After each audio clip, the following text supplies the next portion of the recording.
What's going on, everyone? This is Epictastic Joshua here. If you are a return or a new member, welcome back.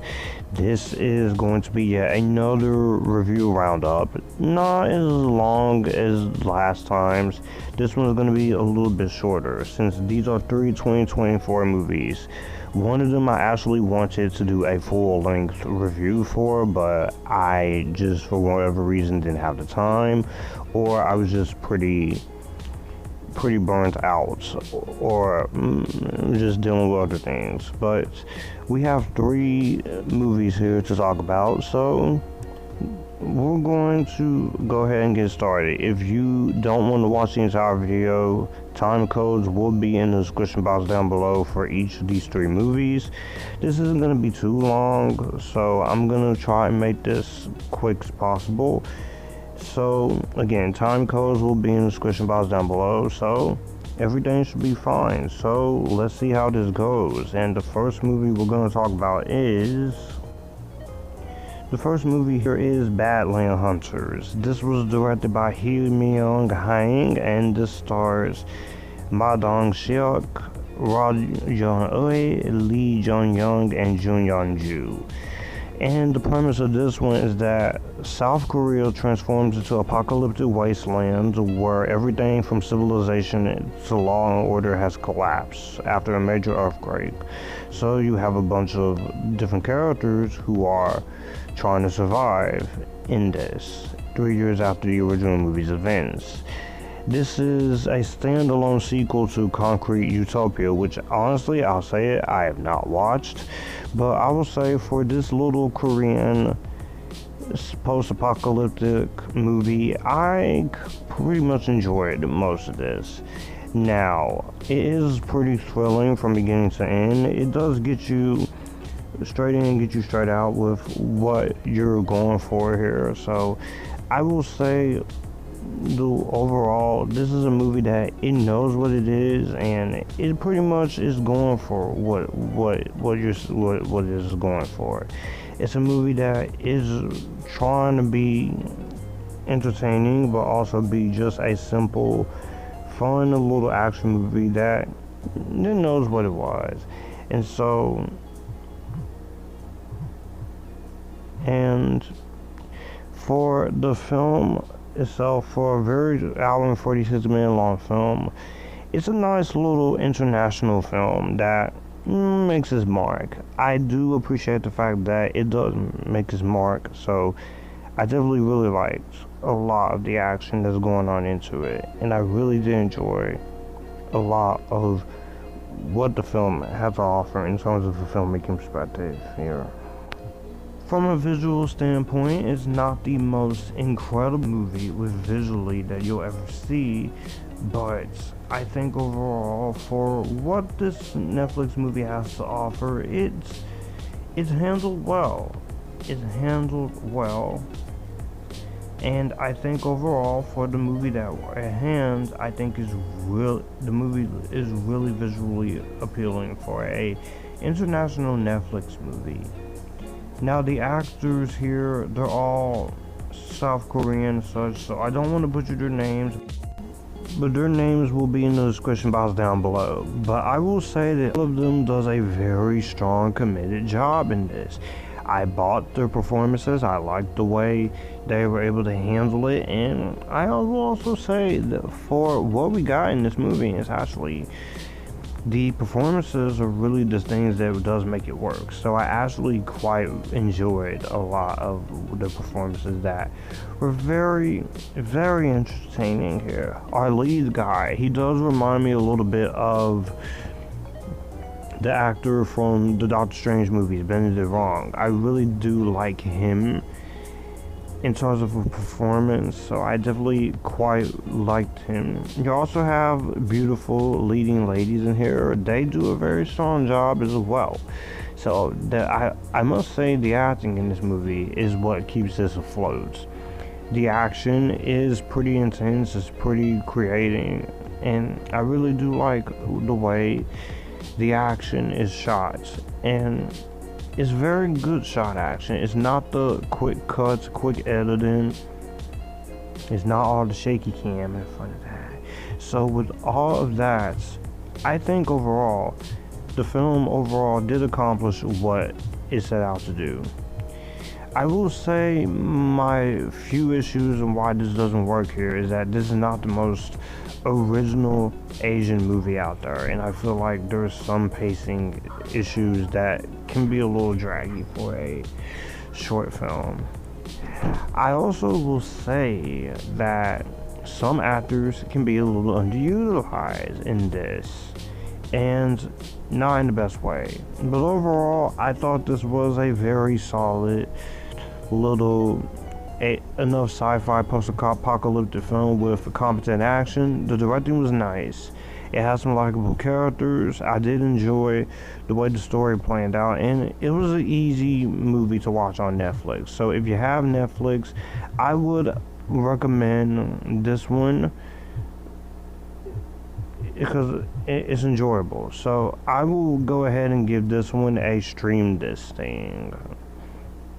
Now we're getting into some serious heartbreak here.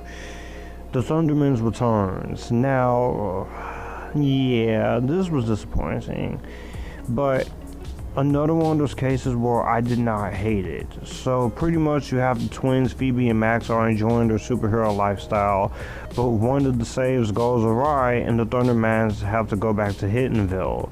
So when Hank and Barb enjoy their return, Billy and Nora look forward to a normal life. Max and Phoebe are determined to regain their superhero status. That's pretty much what we're going with here, and I'll just say this. I am a fan of the original Thundermans TV show. I thought it was pretty entertaining. I thought it was awesome, and I enjoyed myself watching that as a kid in 2014. But I will have to come out and say, for a Paramount Plus return, I gotta admit, this was a pretty disappointing return.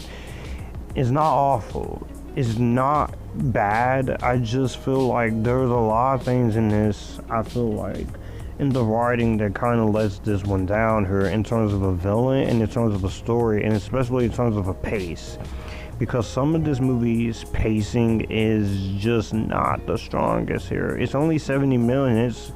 It goes by pretty quickly. But like I said, a few tweaks in the script. There's not a lot interesting happening in terms of the story. That whole synopsis I just mentioned, while I find it interesting, while I find it entertaining to watch, I just don't feel it 100% fully commits to what it is. And it's unfortunate too, because I really am a fan of these characters and I love seeing everyone back here. And I did like some moments in the story with Phoebe and her brother trying to regain their status. I did like the other two kids trying to get a superhero normal life in high school. Some of the comedy was fun, and I will say the cast is still committed as they were back on the show all those years ago. Especially Jack Griffo and Kira Kurosawa, who is lovely, by the way. She is great here. Always enjoy her in acting. But I will say, in terms of what they have to do, I feel like they are very good for what is given to them. I also will say I liked Addison Reek, Diego Velasquez, Mayla Clark, Chris Tallman, Rosa Blasi, Dana Snyder, Paul F. Tompkins. I enjoyed all the other cast in this movie. They all are doing the best they can with what is required of them. But I just feel like in terms of the story, in terms of these characters, this time around, it's not the strongest written as it could have been. You're gonna finally make a Thundermans Return movie, and this is the best that you can come up with. Again, I will keep saying it. It's not horrendous. It's not like I sat through this and hated it, because there are moments here in terms of the story and in terms of the action which was pretty cool, and some of the comedy was fun, and also that cast is still very much committed as they were back on the show, especially Jack Griffo and Kira Kurosawa. I think they all did the best they can for what was given, and I'm gonna hand it to them. They did their job, so it's not like they're bad here. It's just when you're looking at this story here, it doesn't help with the fact that it's a fun superhero fluff at the max, but it's also could have been a lot more, because this is a return for these characters, and when you think of a big return for these characters that we know and love, you really should be committing a lot more into it. You should really be putting a lot more into it, and it's just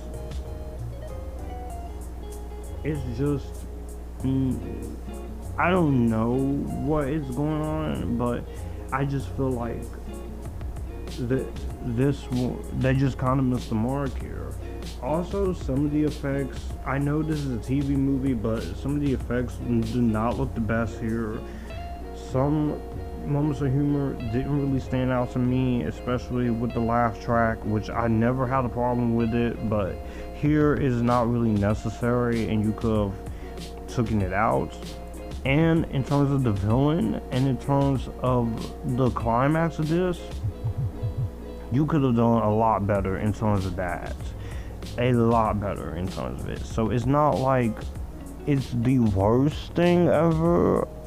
Again, I will give credit to where credit is due. You did try. I respect that you tried. It's an admirable try, but it could have been a lot more. But this isn't a god-awful film. It's not even one of the worst things I've ever seen. I just wish for a movie like this could have been so much better. This could have been a lot better in terms of what you were going for here, and it clearly should have been a lot more entertaining, considering the fact that even though there's some episodes of the Thundermans I'm pretty hit and miss on, I did mostly enjoy that original show. But unfortunately, is entertaining enough superhero fluff for direct to streaming, but this could have been a lot better. I'm gonna go ahead and give it the same grade as the Badland Hunters and tell you to stream it. K1ll, this is one of my favorites of last year that I really wish I could have just did a full-on review for.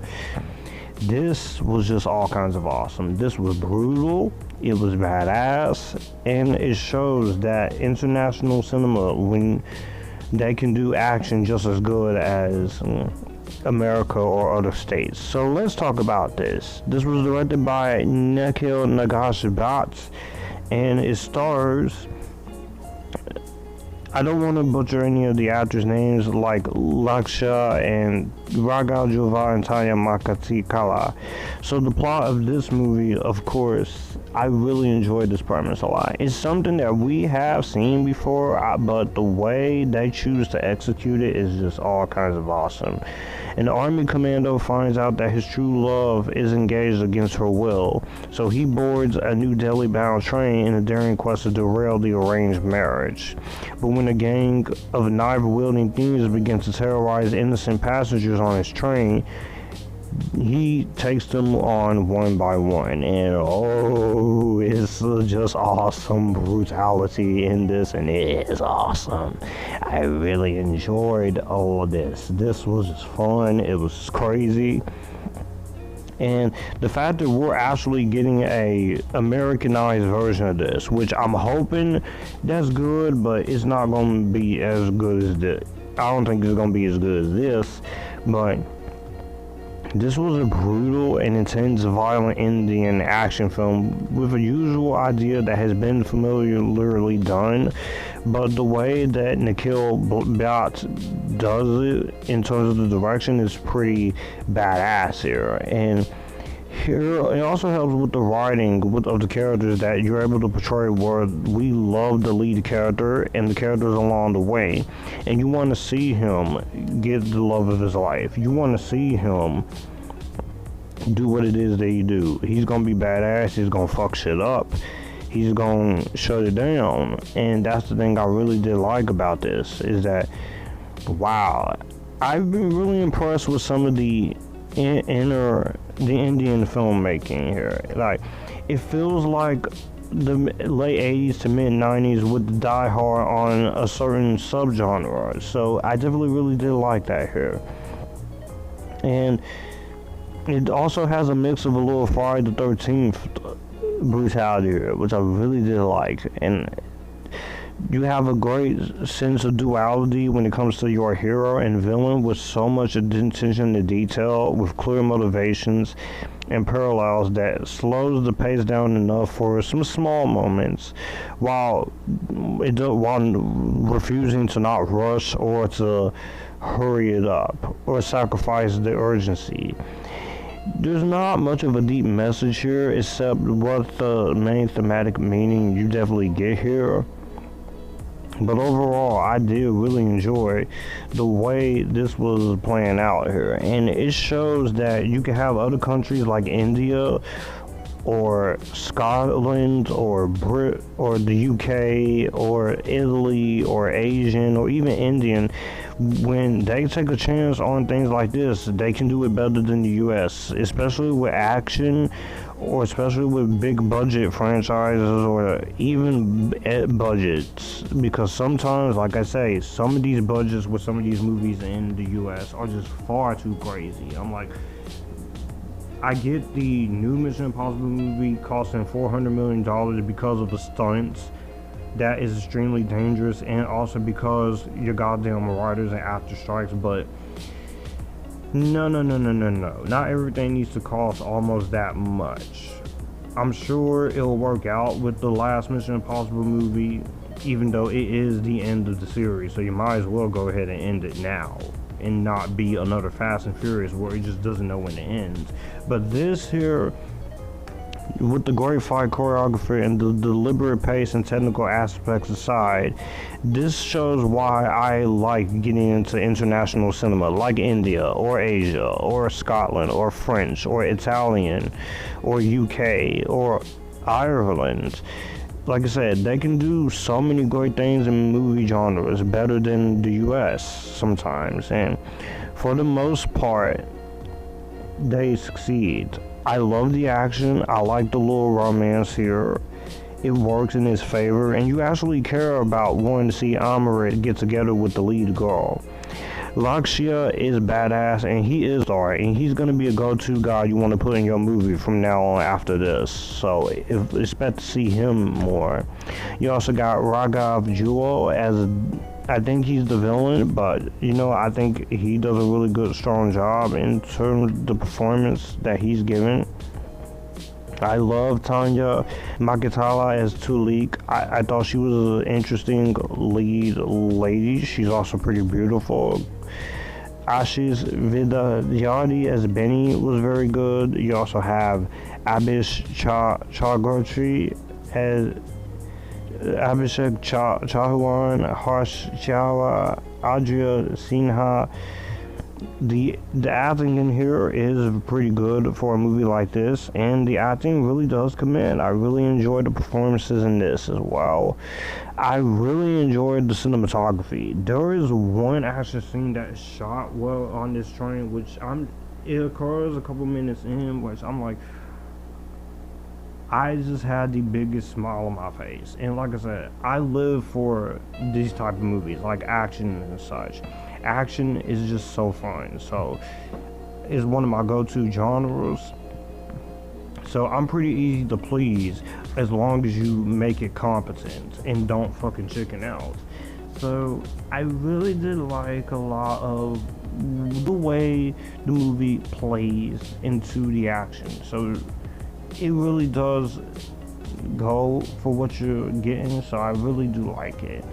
And the technical aspects, the cinematography looks great, the editing is very well done. I love the way this movie is paced. It gets you straight in, gets you straight out. You ain't got to waste no time about.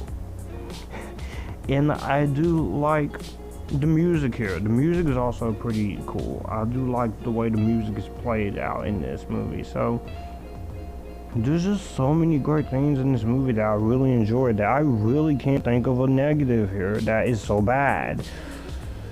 here. I guess, like I say, you could say a few characters could do a lot more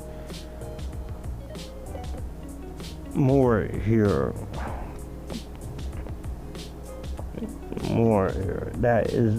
That could have been a lot better. But overall, this was just a pretty badass, solid here.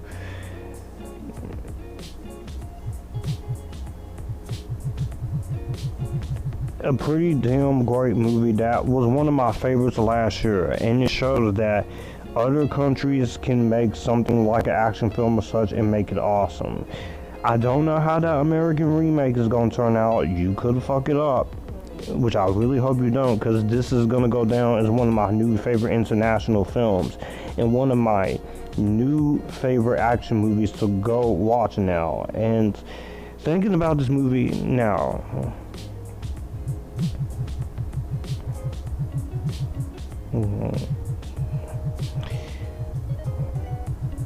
and it's just very entertaining. I love the story, and the action was great. I think this is one of the better movies of last year. If you did not see this, it's on Hulu. Get that physical media copy, because physical media matters. This was awesome, and I really did enjoy a lot of what this has to offer. This was just awesome. I loved the acting. I loved the filmmaking. Your main actor,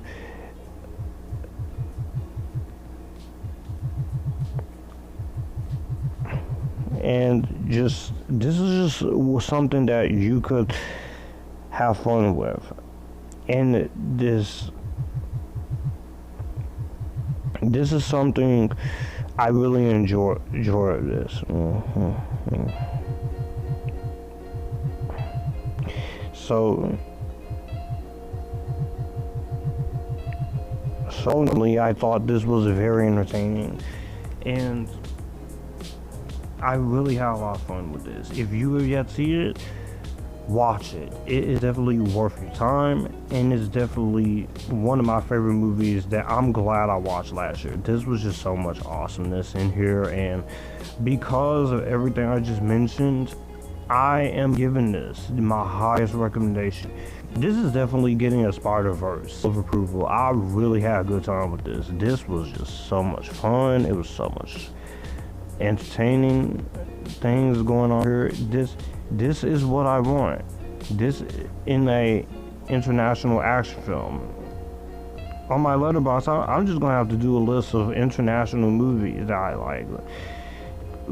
And this might go down being added is in my favorite action movies of all time. I really enjoyed this. This was great. I really enjoyed it.